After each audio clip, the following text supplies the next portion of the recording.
बंधक बना लिया है। बहुत गंभीर ये खबर है क्योंकि इसका फिर दूरगामी परिणाम होंगे। एक तो अमेरिका के लिए अब और दबाव बनेगा कि वो हर हाल में ईरान से इस युद्ध में जीते। दूसरी तरफ इन 66 अमेरिकियों की जिंदगियों को भी बचाने का एक तरीका मतलब निकालना होगा अमेरिका को, क्योंकि आप जानते हैं कि अमेरिका जैसे देश में किस तरह के दबाव का सामना होगा।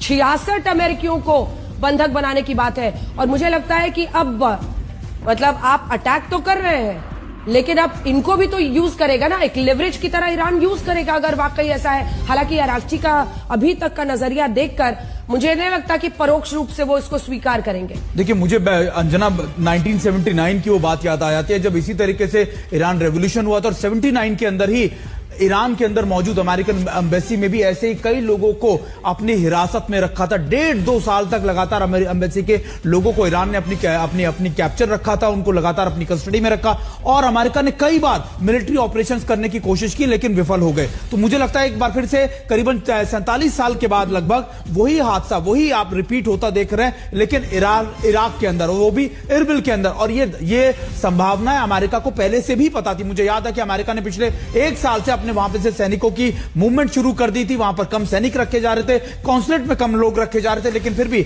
अगर यह खबर इतनी ज्यादा सही है तो निश्चित तौर पर मानिएगा कि इरबिल भी अमेरिका के लिए ईरान साबित होगा 47 साल पुराना, क्योंकि वहां पर भी जो रेजिस्टेंस फोर्स की मौजूदगी है बहुत ज्यादा है। बिल्कुल प्रणय, अगर इस खबर को देखें, क्योंकि कैरोलाइन लेविट ये दावा कर रही है, ये बहुत गंभीर तरीके से इस्तेमाल होगा।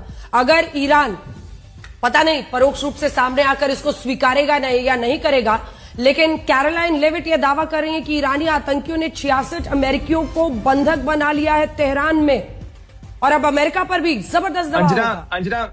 अंजना, मैं एक चीज स्पष्ट कर दूं, 1979 के बाद से तेहरान के अंदर अमेरिका का दूतावास ही नहीं है और 1979 की उस घटना का कैरोलाइन लेविट जिक्र कर रही थी कि किस तरीके से अमेरिका को आतंकित किया गया था, अमेरिकी दूतावास पर हमला किया गया था और उसके बाद उन्हें वहां कैनेडियन हाई कमीशन में और स्विस एम्बेसी के अंदर शरण लेनी पड़ी थी। तेहरान में अभी भी अमेरिका का जो कुछ कामकाज है वो स्विस एम्बेसी के जरिए चलता है। उस एपिक फ्यूरी किया गया था, बार बार डोनाल्ड ट्रंप भी इसका जिक्र करते रहे। वो उस ऐतिहासिक घटना का जिक्र कर रही थी कि हमेशा बीते 40-45 सालों के दौरान हमेशा ईरान जो है death to America, death to Israel कहता रहा। कितनी एंटी अमेरिका हेट्रेड है ईरान की इस सत्ता में और किस तरीके से अमेरिका को वहां परेशान किया गया, अमेरिकी राजनयिकों को। और आज भी तेहरान के अंदर अमेरिका का वो दूतावास एक म्यूजियम बना के रखा गया है, जहां पर जिस तरीके के हालात में वो छोड़ के निकले थे उसको एक म्यूजियम की तरह डेवलप करके रखा गया है।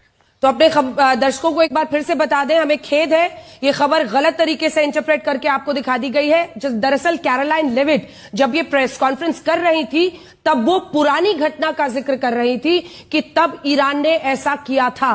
तो फिलहाल अपने दर्शकों को बता दें कि ये पुरानी घटना का जिक्र है और अभी इस पर कोई भी मतलब ये डेवलपमेंट नहीं है।